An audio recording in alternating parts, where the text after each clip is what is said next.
Hi guys, and welcome back to my channel, Mum of Wildlings. I hope you are all well. I'm sorry I have been missing on here lately. I am trying to sort that out and get filming some videos again for you. Starting with today's, which is a Monday motivation video. Now I wanted to speak about how needing to rest shouldn't be seen as you being weak. Now that is something that I personally struggle with a lot, and I have my whole life. I feel like if I show that I'm struggling or asking for help, that it is a sign that I'm not doing good enough, and that is not the case whatsoever. There's a saying that's so true, and it's that it takes a village to raise a baby. Now that used to work years ago because there was such a good community and all the mums and grands and aunties and everybody would all help raise a child. Now that doesn't really happen in today's age, and not only that, but more mums are also working, so they're trying to fit in a work, parenting, social life, and it leads to complete burnout. And I felt this a lot last week. There was a day that I just was feeling so ill. I took a panic attack, then the next day I actually ended up passing out, and I know it's just because I was so exhausted and I hadn't been looking after me. Complete burnout, and I do not want that to happen again. So I wanted to share with you my tips to avoid that, and ones that I'm going to try and stick to from here on out as well. Now my first tip, which you guys will probably think I'm completely crazy for saying this, but take a nap. If you can, take a nap. Now I know most of you will say I'm too busy. There is no way I can have a nap. I've got far too much things to do.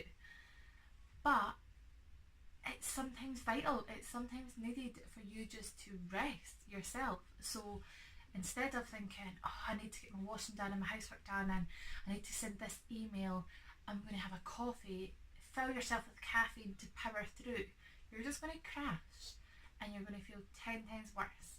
So if you can, take a nap. Don't worry about the dishes piling up in the kitchen. They'll still be here.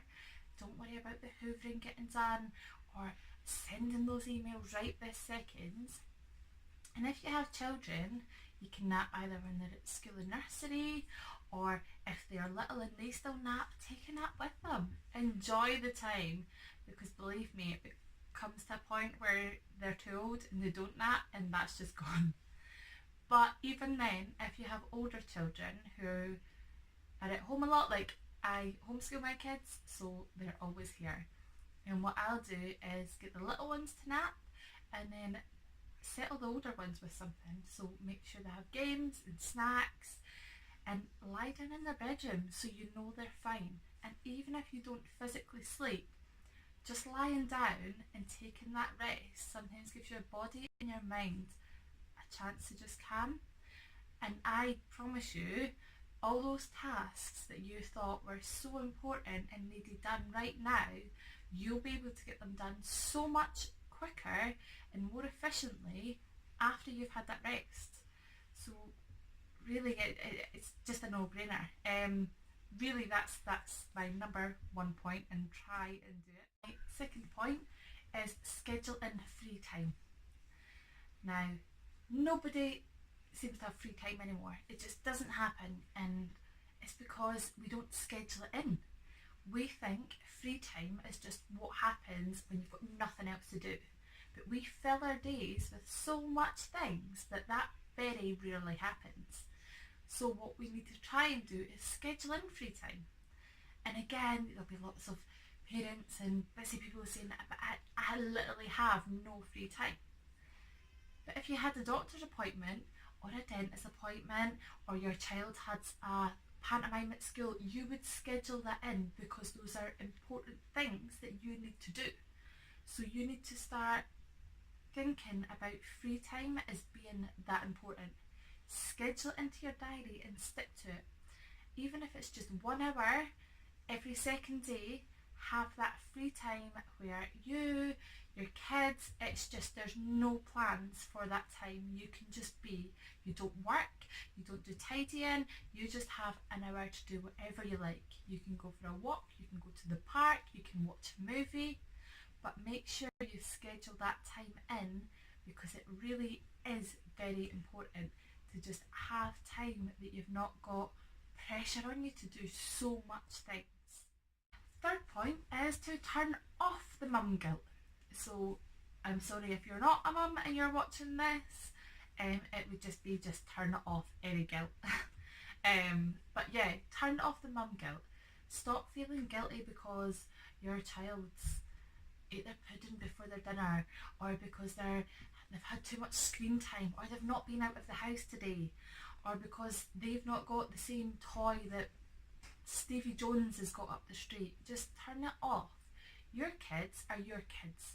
They're not someone else's. They're yours, and you don't have to be perfect 100% of the time, because no one is.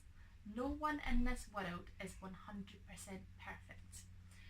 And not just that, but who defines perfect?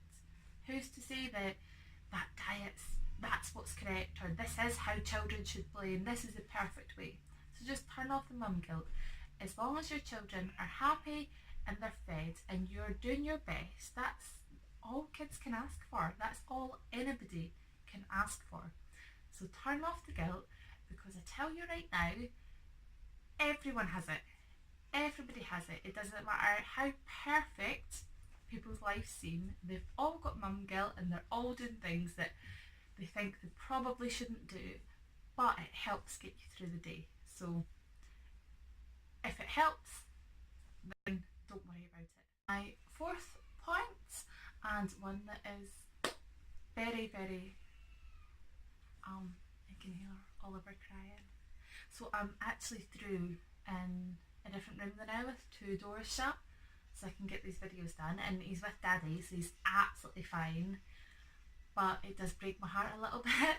This is what I'm trying to say though, like turning off the mum guilt. He's fine, he's absolutely fine, but yeah, he's crying, he's upset about something, he probably wants to come through and see me, but I'm literally going to be 10 minutes and he's with Dad. Breaks my little heart though. So yeah, anyway, point number 4, and this comes in with this as well, is delegate. Now, I've heard a lot of women complain about their husbands don't do this or do that, or they get no help and things. And that is very true in a lot of situations, and I've dealt with that as well. One way I've managed to come round to that is, rather than waiting for my husband to see that things need done, is delegate to him. So now I'll be like, okay, I'm going to do this, I need you to do this. Or, okay, there's 2 jobs need done right now, so would you like to do this one or this one? Or, what I need from you is, and tell him. Because men are different to women. You see, they don't automatically see what needs done. And sometimes they're not meaning to be bad by not doing it. They just genuinely don't know or don't see it as a problem. So sometimes we end up getting ourselves so worked up and so mad in our head, like, I can't believe he's not done this or he's not done that. And they're sitting completely oblivious, watching the football or playing with the children, or because they genuinely don't know. So delegate. And it's completely okay to delegate. And then you get some help in your partners, or even like if you've got family over and you need a hand, if you're cooking a meal, you can say, okay, I've cooked, you do this, you do that, you do that. And honestly, you're going to save yourself so much stress. And not just that, but there's less resentment, which leads to less arguments. So people in your life will prefer it. You might feel guilty for asking for their help, but honestly, they're going to prefer it so much more in the long run. And it's okay to ask for help. It's hard, and it really is hard. I struggle with it a lot. It feels like admitting that you can't do it on your own, but you can.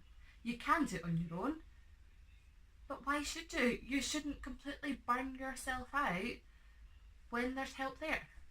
Just ask for it, delegate tasks. So my fifth and last tip is just to laugh, because laughing is infectious and it's hard to be angry when you're laughing. So just play with your kids, or dance about the living room stupid, or do anything that makes you smile. I often find that, see, when I'm having a really off day and I'm really down or really stressed out or really angry, and I also do this when I'm scared. See, if I watch like a really scary movie, I'll then put on some like cartoons like Family Guy or something silly and funny, or I'll put on a good comedy, good stand-up comedy, and have a right giggle, because it just brightens your mood, honestly. So yeah, if your kids are away and you just need some alone time, put a stand-up comedy on and have a giggle.